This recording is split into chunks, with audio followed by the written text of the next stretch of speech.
Et salut les amis, on se retrouve aujourd'hui pour la deuxième game de MBC contre Reanimator et je suis en présence de Gigi. Yo yo tout le monde, ouais, donc on se retrouve pour la deuxième manche Fast Reanimator contre MBC.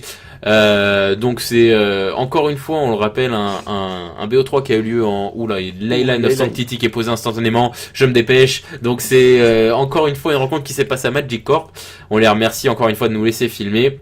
On vous spoil pas la première game et c'est parti. Leyline of Sanctity qui est posé tout de suite à Toms. Donc qu'est-ce que Reanimator pour ceux qui arrivent en game 2, c'est pas bien de faire ça. Donc Reanimator et tout particulièrement Fast Reanimator, c'est donc qui va jouer Glorious Vengeance qui permet de ramener une créature légendaire du cimetière en jeu pendant un tour et qui aura la célérité. Et ce pack joue Narset Exproof 3-4 qui a un effet plutôt sympa que j'espère voir dans cette partie. Exactement, ouais. Donc là on a signature de sang qui est fait pour MBC. Je voulais dire, hein, je l'ai pas dit dans la game 1, mais moi j'ai été joueur de MBC casu. Et non, MBC aussi. Toutes les versions noires possibles. Pendant qu'il me défonce la saturation. Signature de sang, ça fait partie des must-have hein, dans ce genre de deck. Ouais. C'est vraiment une excellente carte. Maintenant, voilà, on va pas se mentir, MBC, ça se joue beaucoup sur la perte de points de vie en tant que ressource. Ouais. Et en moderne, bon, c'est pas terrible quand tu tu joues contre humain ou Affinity, t'as pas trop envie de perdre des lives. Donc voilà. Ouais, mais d'un côté, il a pas de fetch, donc tu peux te permettre. Bien sûr, oui, tu perds des points de vie là où d'autres en perdent avec des fetch et des raves, etc. Oui, clairement. Moi, je trouve ça quand même un peu dommage de. Après, ça te permet d'avoir quand même de tanker pas mal de coups, de pas avoir perdre de points de vie par des fetch ou autre. Ouais. Mais je trouve que tu perds quand même une ressource. Genre, c'est un peu comme ne pas jouer avec le cimetière, tu vois. C'est que tu joues vraiment qu'avec les cartes que tu pioches et que t'as en main. Ouais, non, c'est genre. Je trouve pas le mot, mais tu vois ce que je veux dire. Oui, je vois clairement ce que genre, tu joues avec des ressources en moins. Non, c'est clair. Après, tu parles pour les Raveland, les Fetchland, tu veux dire. Ouais, les Fetchland ou même oui, c'est jouer avec une mécanique du jeu en moins. Ouais, voilà, c'est ça. Et là où est-ce que les decks type Grixis, Feu Drixis Death Shadow étaient un deck. Ça part en combo. Ouais, je termine. Là où ce genre de deck aussi sont beaux à voir, c'est qu'en fait ils exploitent 2000% de Magic quoi. Ouais, c'est ça. Toutes les capacités de Magic, tout ce que t'offre le jeu, tu l'optimises et tu le suroptimises au paroxysme. C'est ça. Pendant que Narset, maîtresse éclairée, est jouée. Donc quand elle attaque, elle exile les 4 cartes du dessus de ta bibliothèque et jusqu'à la fin du tour, tu peux lancer les cartes non créatures exilées par Narset sans payer le coût de mana. Donc quel est le but de... c'est une 3-2, tout à fait. Quel est le but de ce genre de capacité dans le deck pour que ça serve à quelque chose à Toms? Et bah c'est ce que tu vas m'expliquer tout de suite puisque tu connais mieux ce deck que moi. Tout à fait, donc en fait Narset ça va jouer donc comme on le disait en gamin, des omnisciences pour lancer plein de sorts différents et des attaques, des sources d'attaque en plus comme là le Savage Beating ou Fury of the Horde le plus commun. Pas mal, ouais. Fury of the Horde, en fait ce qui est vraiment intéressant c'est qu'en plus de pouvoir caster gratuitement avec Narset, c'est de pouvoir le lancer de sa main en exilant 2 cartes rouges au lieu de payer son coût de CCM qui coûte 5 ou 7. Ok, d'accord, pas mal.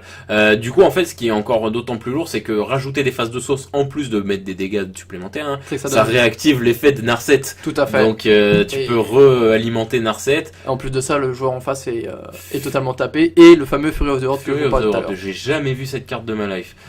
Fury of the Horde, you may remove. Donc, c'est ce que tu disais. Artwork super joli, j'adore. No joke.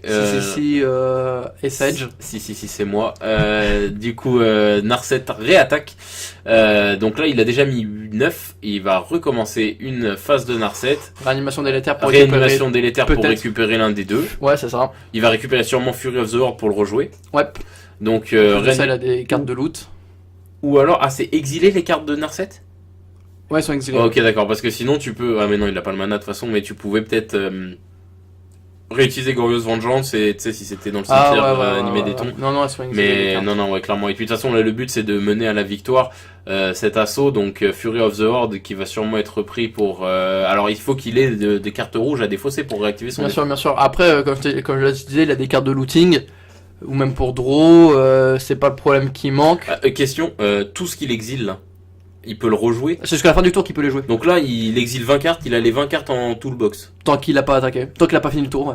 Ok, donc c'est archi fort. Donc là, en fait, les charmes disette, il peut les jouer. Ouais, c'est ça, voilà, c'est ça. Tous les pillages 100 fois, il peut les jouer. Donc il peut recycler sa main pour trouver que du rouge et réactiver Fury of the Horde. Donc là, en fait, plus il attaque, plus il a une toolbox large. Ouais, c'est ça. Donc là, il vient de faire le petite réanimation délétère sur le Fury of the Horde. ce qui était je pense le mieux à faire. Clairement. Et en fait c'est pour ça Narset je la trouve quand même la meilleure du pack. Je vois pas pourquoi en fait il va jouer Griselbrand, parce que Narset elle a l'exproof, elle te permet de jouer plus ou moins tout ton deck. Ouais, mais alors l'exproof, à quoi ça sert quand tu n'es là qu'une sauce? Bah ça t'évite des anti-bêtes surprises. Bah quand t'arrives T2, là typiquement, bon là c'est pas un bon exemple parce que c'est pas un match-up. Ouais mais contre ouais t'as un PTO ou un truc du genre. On a une omniscience qui est... Non mais c'est sur machination de Taigam que c'est touché.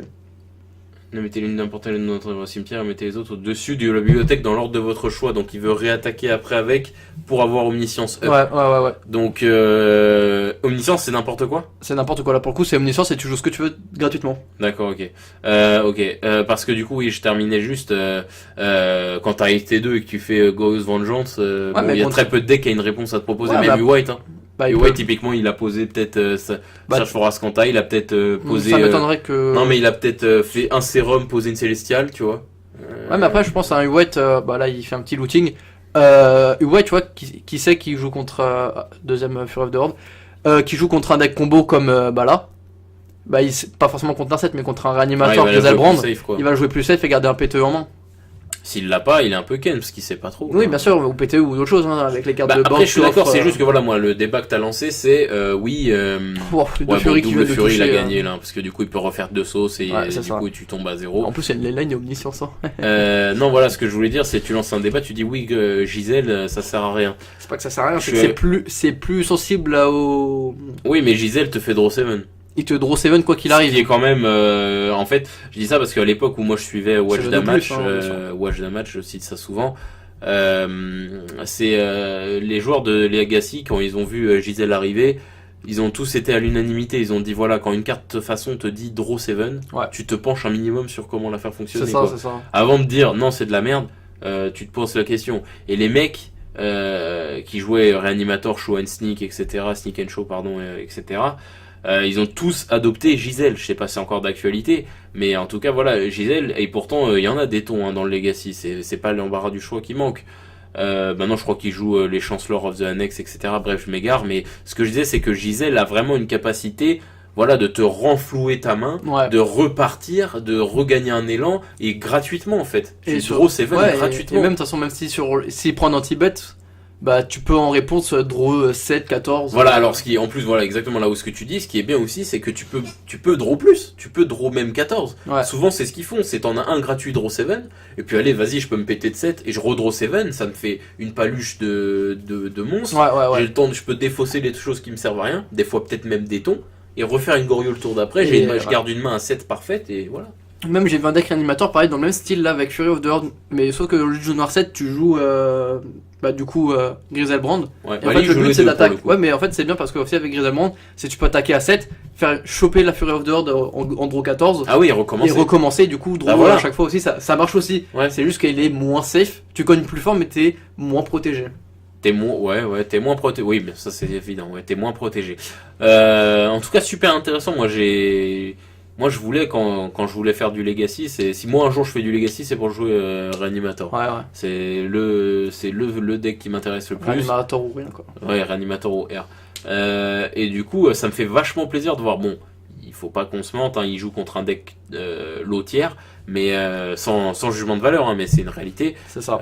Il joue contre un deck lotière, mais ça fait plaisir de voir ce genre de deck fonctionner, tu vois.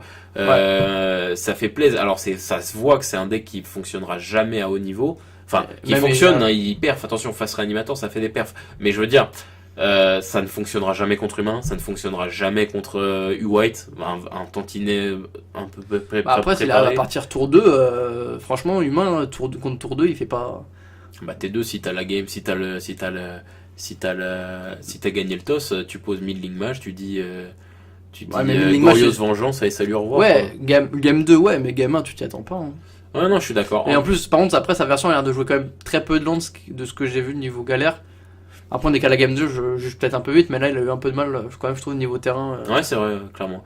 Clairement, donc ça finit sur un partout. On voulait pas vous spoiler avant. Donc il y aura bien une troisième manche sur ce BO3 là. En tout cas, on est super content de voir ce genre de petit match-up. On espère que ça vous plaît. Et puis voilà, Tom, ça a quelque chose à rajouter? Bien sûr, vous pouvez donc toujours vous abonner à la chaîne, liker la vidéo, mettre un commentaire, vous abonner à la page Facebook et à partager à tout fan de MTG. Et sur ce, salut tout le monde. Salut tout le monde.